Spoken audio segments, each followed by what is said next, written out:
With the Citi Double Cash Card, you get 1% cash back when you buy and 1% as you pay. That's like the joy of discovering the last donut. Ooh.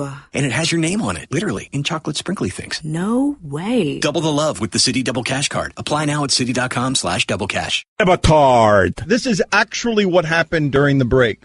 This is not made up at all.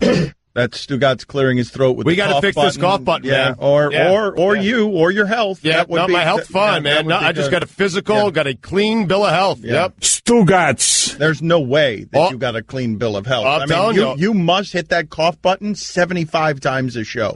Dan, I'm telling you, I got a clean bill of health. I got all checks in the yes column. I'm good. All right, your doctor's incompetent. Perhaps. This is the Dan Le Batard Show with the Stugotz on ESPN Radio. Mike Ryan is having awkward exchanges with his father. We'll get to that in a second. To say the least. The Big Gronkowski is a good suggestion. Tom Cruise was great in Mark McGuire. People are writing in. So if you have some suggestions on what you think could beat Stugotz mistaking the movie Lady Bird for Larry Bird. Is the Big Gronkowski better? $1 million Bibby. $1 million Bibby. I didn't like that one. All right, Jared Dudley with us now. He's on the Suns. We like to talk to the good talkers, the interesting people about interesting things.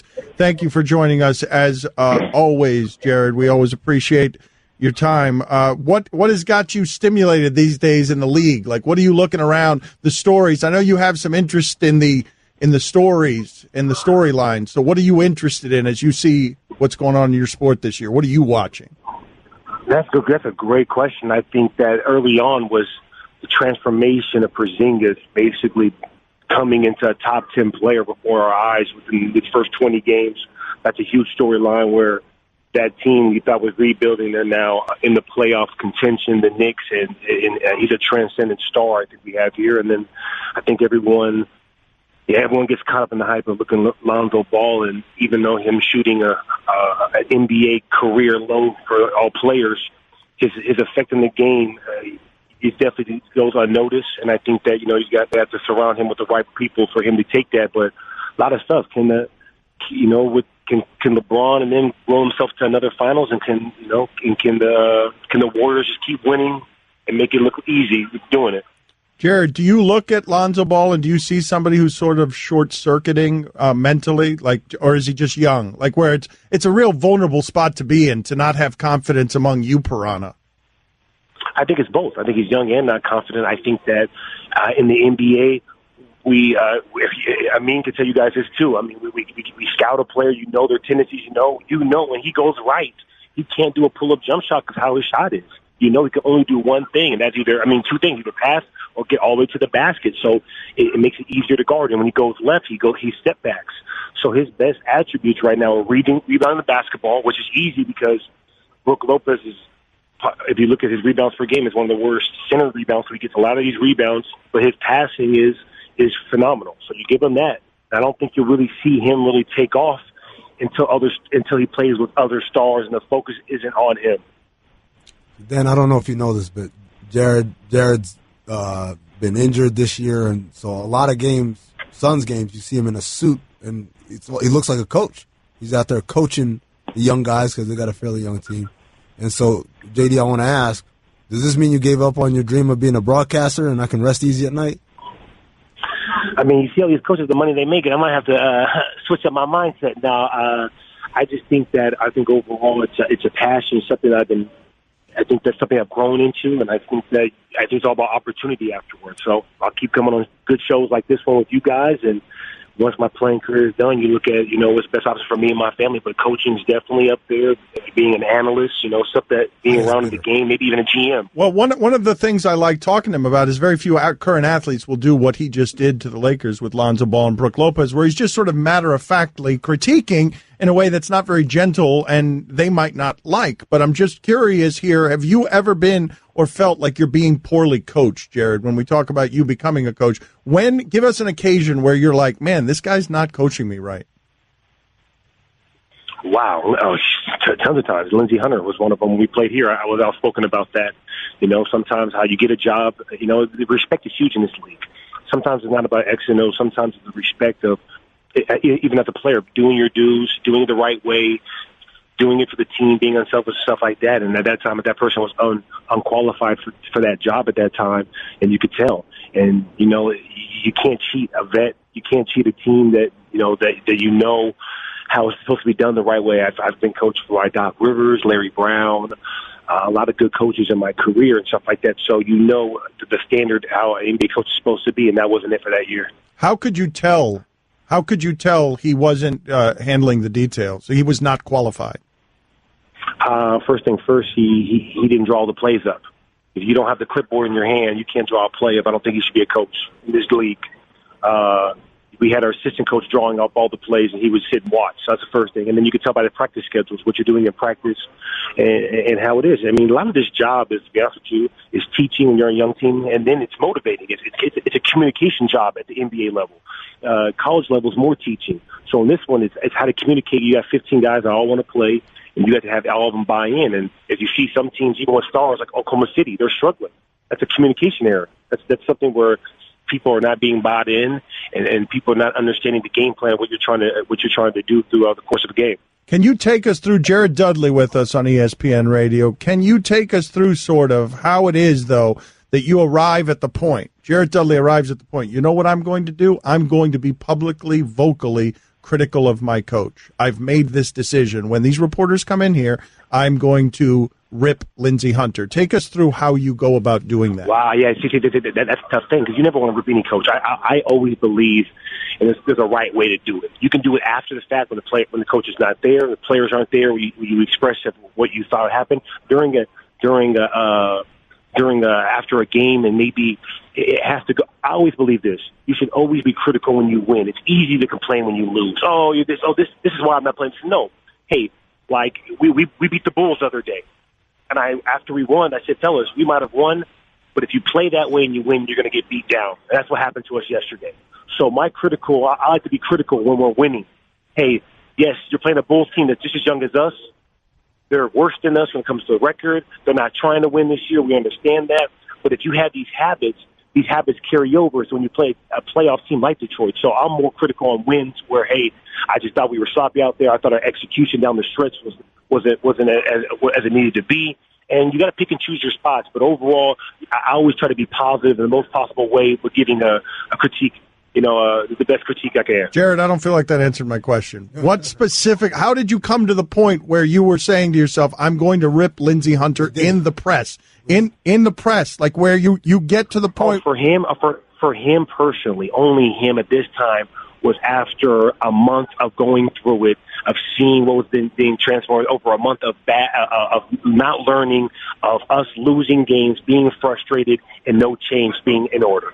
So for me, it took a combination of a month. So for him personally, was after a month of going through certain things, us losing, and the communication of having with him and players. So was Eric Bledsoe in the salon? Good question. Is what? Was Eric Bledsoe in the salon? He was in the salon, but he was in the salon. That is true, but I don't know if that tweet was for the salon. Well, you know him. What's your best guess? What's your best guess? Well, what did you make of all of that? You're on a team where the highest paid player doesn't want to be there, and then your GM, man, I don't know how you answer this question. Your GM seems sensitive, dude.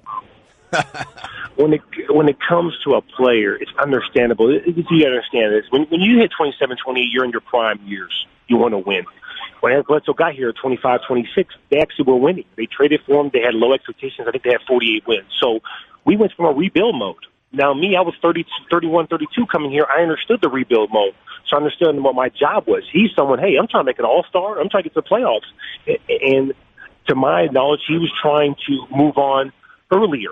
And I think with getting beat by 50 every night, which we were the first 3 or 4 games, and the frustration of what's going on, that's where I think he just hit his point. And I think he did it the wrong way. But in the end result, I think he got what he wanted. All right, Jared, help us out with something here on the way out, because we were having fun with this a couple of days ago. Could a team of only LeBron James, Ben Simmons, and Joel Embiid, just those 3, no one else, it's 3 on 5, would they win the NCAA tournament? Yes. Wow. That's my guy right there. Jared, thank you for being. Well, hold on a second. What happened? Is that a trick question? Is that a trick question? No. It's a trick question. We're curious. We agree with you, actually. Hey, did you just see? I think it was Alabama play Minnesota. Yes, that's why we were talking about it. That's why we were doing it. Well, let's do it another way, Jared. Go ahead and put together. I want you to give me 3 names that makes that the closest game in the finals. Give me 3 NBA names where you're not sure that's going to win in the final. Give me the 3 guys, the team that you would put together. They're all the Bulls, right? No, they're going to be close. I want to know how much better he thinks the NBA guys are than the college guys. So I'm trying to figure out where it is that he would draw the line, because you think that would smoke everybody, right? It sounded like you said. I think they would smoke them. I think if you had 3 role players, like if you included myself and 2 other role players, you're not going to be 5 college guys. You're not going to be. You're good. That's smart, man. Wait a minute. So it's Dudley and Paul Zipser. So hold on a minute. Jared Dudley and 2 other guys like Jared Dudley win the NCAA tournament 3-on-5. No, we do not. No, I'm not saying we don't. I'm saying that you have to have stars to be able to win that, because for one, just the physical nature, stuff like that. No, 3 role players are not beating duped in on a game 5 on. But you're getting to the Final Four. But you are getting to the Final Four. How deep are you going into the tournament? 3 Jared Dudleys. I win one game. We win one game. We did Who'd you take out? Hey,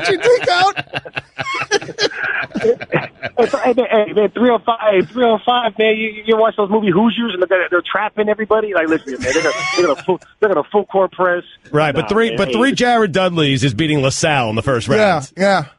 That's verified. I got him as a sleeper. Thank you, Jared. We appreciate it. Appreciate you guys. All right, man. Don Batard. You guys need to see Waterworld. Group outing. What? This weekend, my house. Group outing? What? You're going to have everyone over your house to watch Waterworld? Yeah, we'll periscope it. Stugotz. What a terrible idea. Yeah, it is. Not offended if you don't invite me. This is the Don Batard Show with the Stugotz on ESPN Radio. Earlier in the show, while reading a SportsCenter flash, Stugotz identified the highly rated Rotten Tomatoes movie Lady Bird as Larry Bird. Twice. Since then, a lot of people have been writing in with their suggestions on athletes whose names can be confused with a movie. The Big Gronkowski. Mm-hmm. Glenn Gary, Glenn Rice. We won't do better than that. Right I would absolutely. All right, so that's where the bidding starts. If you can come stronger than Glenn Gary, Glenn Rice. Perfect. If you can come stronger than that, that's where the bidding starts. That's the bar, okay, people? So have at it at Le Batard Show on Twitter. Our thanks to Amin Elhassan for being on with us. I want to read something to you guys because you've seen socially what it is that's happening outside of sports with men and women, and men behaving very badly and sometimes criminally. And so now, for The Hollywood Reporter, a writer, Jenny Lumet, has written a column, and the headline is simply, Russell Simmons sexually violated me. That's the headline. Now, Russell Simmons has stepped down from his company.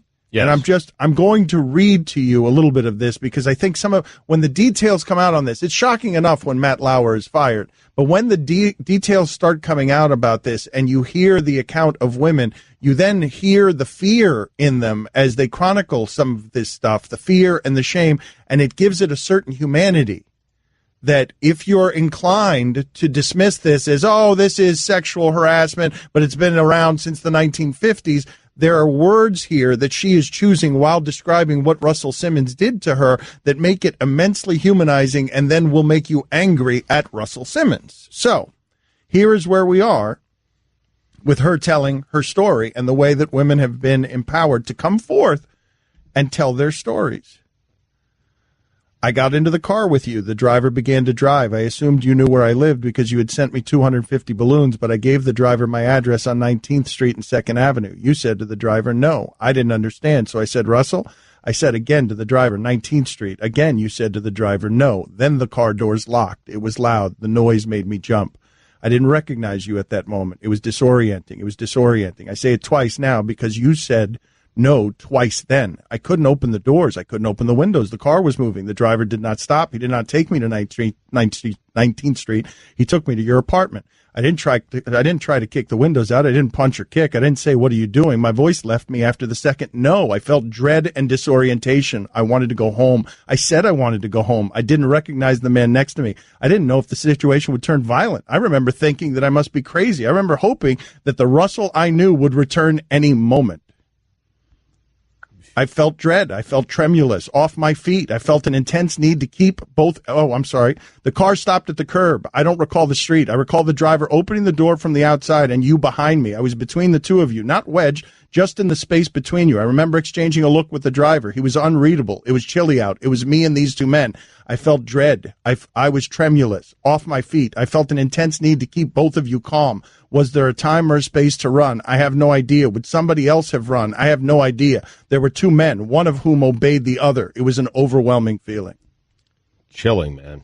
But I'm saying these are makes me angry. No, yes. but these are the accounts. This is what's happening. This is what has come calling on men of power, that it's just not going to be okay anymore, because your stories are going to be told and the victims are going to be heard, and they're going to be heard in a way that forces empathy upon people, forces it on them.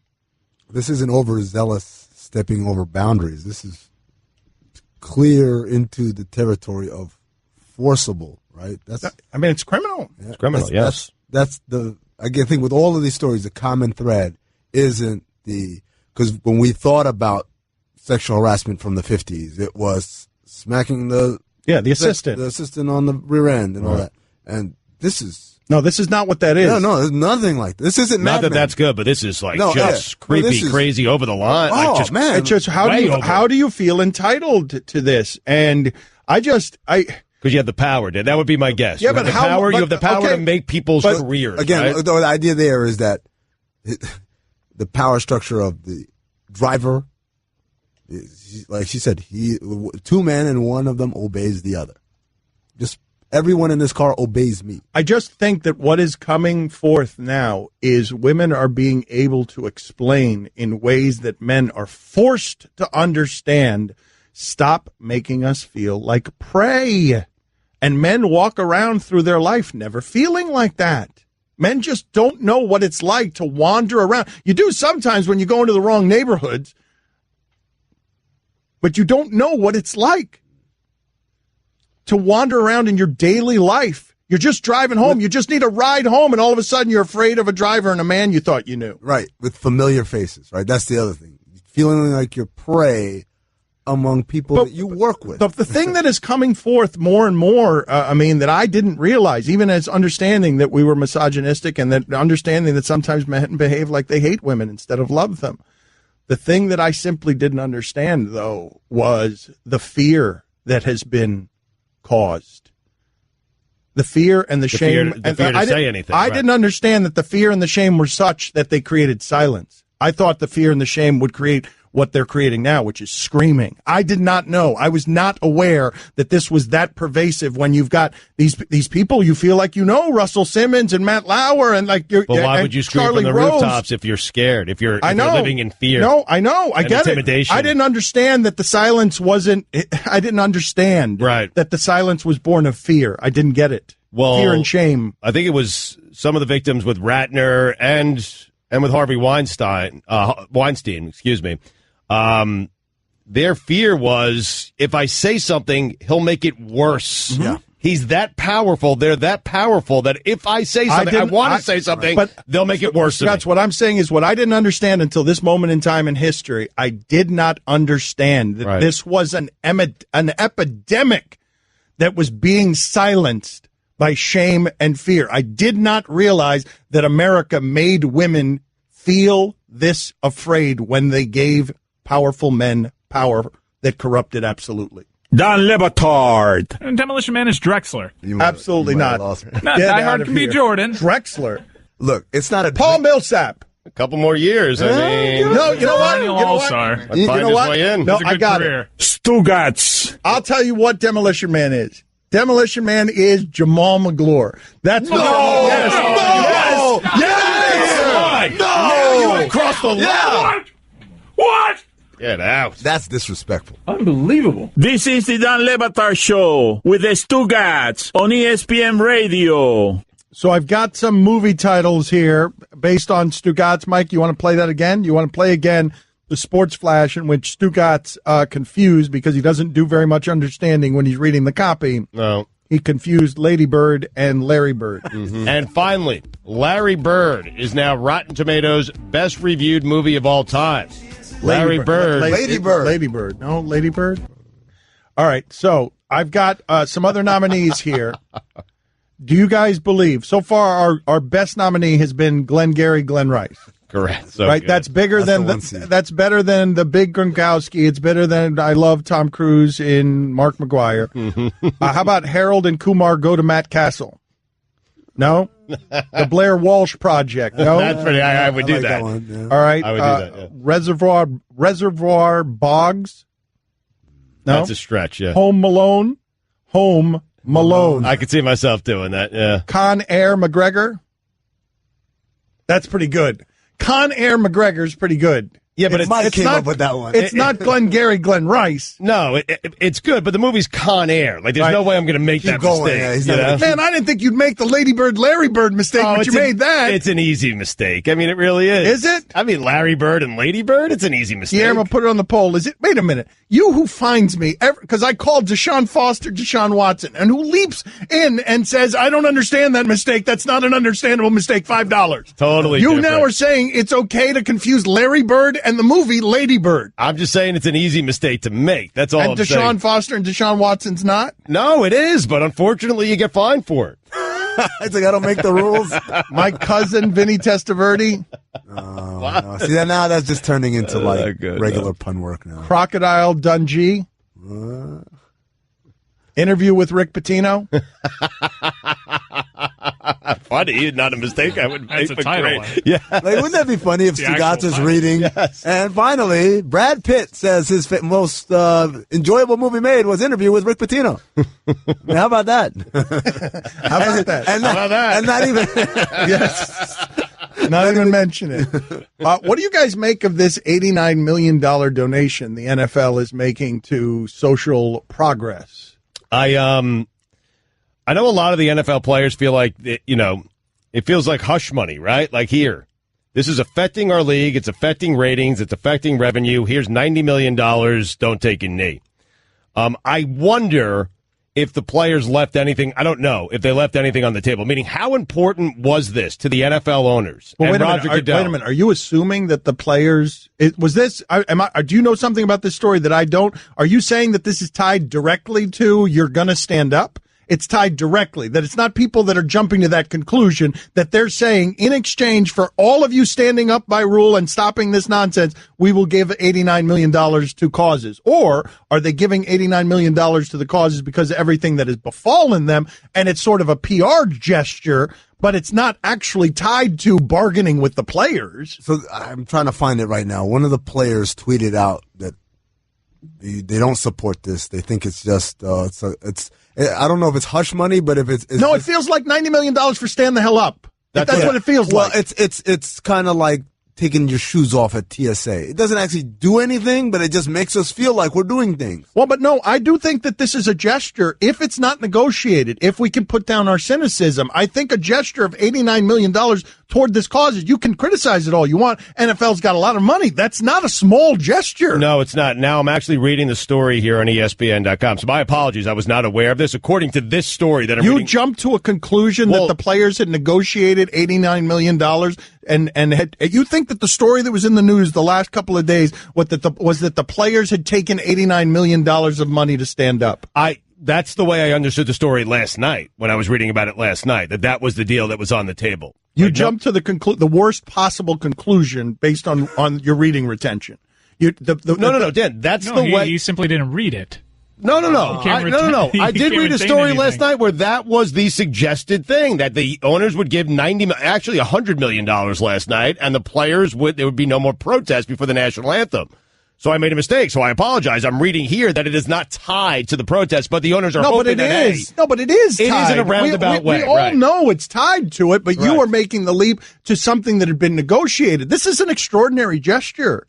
This is actual. Look, man, this is. Yeah, but I think players also. Dan. That's what billionaires do. Okay, we have a problem. I want it to go away. Here's a lot of money. Agreed. But I think players. I think there are some players who want to see the NFL get involved in the communities with them. You know, yeah, but they want it to be earnest. It's just like when they did their study on the effects of concussions on. And brains. It was a $700 million settlement. Yeah, it was just like okay, yeah, it's just something to. It sounds like woo, 700, but it's not really. Okay, but you guys can question it all you want, and I understand that. I'm here for the skepticism, but I would also say to you, $89 million is not a small amount of money to contribute to these causes, and therefore, if I were to come to Colin Kaepernick and say right now, hey, what you did resulted in $89 million worth of change. My guess is he'd be pretty proud of that.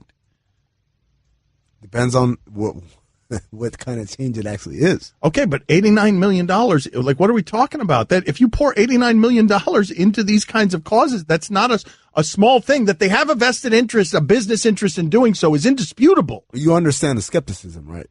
Mm-hmm. The skepticism, first of all, the sincerity, but also of how exactly this $89 million manifests itself. I know, but all I'm looking at is the result. I'm not looking at the skepticism. The end result is $89 million for this causes and these causes, and you can't dispute that that's a good thing. How's that disputable? Well, it's funny that you bring up Colin Kaepernick because he was a part of this whole players coalition, and this seems to have been brokered by Malcolm Jenkins and Anquan Boldin, and there seems to be some sort of infighting within that coalition because Eric Reed maintains that Malcolm Jenkins kicked out Colin Kaepernick. So when you mention Colin Kaepernick's happy with this, he's not really involved with this anymore, and it seems to be a whole weird scenario within that coalition. Oh, but I'm just saying that the end result of his action is movement. It's not just it's $90 million going to important causes. And again, look, I totally earned all of your skepticism. I get it. Of course, they want this problem to go away. They have a vested interest in making this all go away. So it's not in the agreement, but the NFL, it does say here clearly in the story that the NFL hopes it will make this go away. No, they hope, but they hope it makes it go away before that $89 million too. They've been hoping. Right. They've been hoping for a while, and they're the ones that keep it not going away because we've long grown tired of this subject. And the reason it's in today's show is only because, hey, here's $89 million. Well, that's weird. Boring. Really? Not enough Miami Heat talking. Really? Could have squeezed in some Luke Babbitt takes. Dan Le Batard. I can make the argument that Calvin Johnson's the third best receiver ever. Easily, yes. Not easily, Stugotz. No, you easily could. Look at the numbers. Easily could. Stugotz. Like, your contribution to this conversation was just an easily. I was trying to, support you. Keep your support. Listen, you made a statement. I was supporting it with easily. That's what you do for a friend. What does my friend do back to me? Criticizes my support. This is the Dan Le Batard Show with the Stugotz on ESPN Radio. We are going to update the polls here in a second at Le Batard Show, and I understand everything you guys are saying about this $89 million. If it comes with strings attached, it feels different than if it doesn't. And that's a fair criticism to file because it does seem like there's a lot of fighting right now. These NFL players are not going to simply agree. It's got to be a wink-wink agreement, right? Everything that's been leaked right now, everything that's in front of you right now was leaked by the NFL. Right. You always have to look at when these stories make an appearance, when and how and why are they making an appearance. It's obvious the NFL has leaked that story of $89 million because it would make the players look pretty bad if they walked away from that. It would. With all the people who are already mad at the players, it would make the players mad if they walked away from $89 million of with no expectation of stopping the protest, right? Right, well, because that's the some thing. People would say it looks bad if they took the $89 million. Are there strings attached? Right. Yes or no? Well, there has to be some sort of wink-wink, but where I was headed last segment is the players, they have all the leverage. How much does this mean to the owners? And so if there is a wink-wink, how much do you ask for? Not just in dollars, just in terms of support, Let's stop there. How did they arrive on 89? Why not 90? Why not 100? Why not 88? Like, why 89? It's such a weird number. It's not a round number. $89 million. Did they literally go around everyone's pockets? That's a good question. How did they arrive at $89 million? It's extra curious because yesterday $100 million was a reported number. Yeah, and I did overnight it became $11 million. Someone said I ain't got it. Someone checked their pockets. Oh, forgot about that. They lost an investor? What happened? It is weird, right? $89 million is a weird number. That's what I love that. It's one of my favorite contract stories that A-Rod asked for exactly $252 million because it was double the largest contract ever of Kevin Garnett's, which was 126. Oh. So he asked for 252. He wanted to double the largest contract ever. That's like Gilbert Arenas when he gave back money. Remember that he took less than max to re-sign with the Wizards. He signed for $111 million because he wanted the 3 ones because he was an Adidas athlete. So ridiculous. That is ridiculous. So he just left he left the rest of the money on the table. Well, he was going to take less to help the team presumably sign other players. Even more absurd if he was offered like 115. Yeah, but I don't know. Yeah, it would have been 111. Something like that. It was something like they offered him like 115. He said, "Wait, I'll take 4 less," or whatever it was to get down to 111. Let's update the polls. Stugotz at Le Batard Show. He appears to be reckless with his money. Have you guys had Gilbert Arenas on, by the way? I think back in the day, like 10 years ago. You might want to have the mute button ready. I would love to have him on. I mean, it would start with, you pulled a gun on a dude. That's a great story. That's a great story, by the way. Agent Zero. The inside story. Oof. Do you have it? You want to give it to us? I can't give it out. You can't give it out? I cannot give. All I can say is, allegedly, Javaris Crittenton, the player who he was antagonizing, who is now in jail, right? Yes, in jail for another crime. But he pulled out his gun and started singing the Waka Flocka song, "Oh, Let's Do It." And everyone in the locker room knew, okay, it's time to go. Let's update the poll. Let's update the polls, Stugotz. The Twitter poll is brought to you by Upside.com, giving all business travelers the gift of a better travel experience this holiday season. Check them out today at Upside.com. Did hardcore start with porn? We never got an answer. 62% of the audience said yes. Stugotz said he was on it. I was. If Stephen A. Smith was giving the weekly sermon, would he save religion? 58% of the audience said yes. Do you believe Dante Jones' bogus story? Oh, we didn't get Dante Jones. Oh, well, that's because he's lying. He doesn't want to reveal. Now he's unavailable. Exactly. 71% of the audience said no. I mean, Allison found a Chinese guy that was trapped with a shark in a cage in the Indian Sea or something in 10 minutes. She can't find Dante Jones to tell us the story of whether or not Coach K threw a flaming spear. I found him. I think he's traveling because his phone's going right to voicemail. Sure he is. Is he on a paddleboard? Is he traveling on a paddleboard? Yeah. Are University of Wisconsin fans the most self-aware fans? 54% of the audience said yes. They've been very nice to me, even though I've been saying that nobody in America wants to see their college football team. They've killed me with kindness. I feel bad about the things I've said just because they've been so nice about it. You got to reverse course now. Should Dan write a visa letter for a paddleboarder? 63% of the audience said yes. Was Ron Burgundy more competent as a broadcaster than Stugotz? This doesn't feel good. 78% of the audience said yes. Is confusing Larry Bird and Lady Bird an easy mistake to make? You're still sitting here arguing on behalf of that, and I don't understand. Well, I mean, 43% agreed, said it is an easy mistake to make. With all due respect to Stugotz, I thought he missed the mark entirely. Stick to reporting with all due respect to you. Schefter. This is Adam Schefter appearing after Stugotz's appearance on the new Wingo show. With all due respect to Stugotz, I thought he missed the mark entirely. It's fine.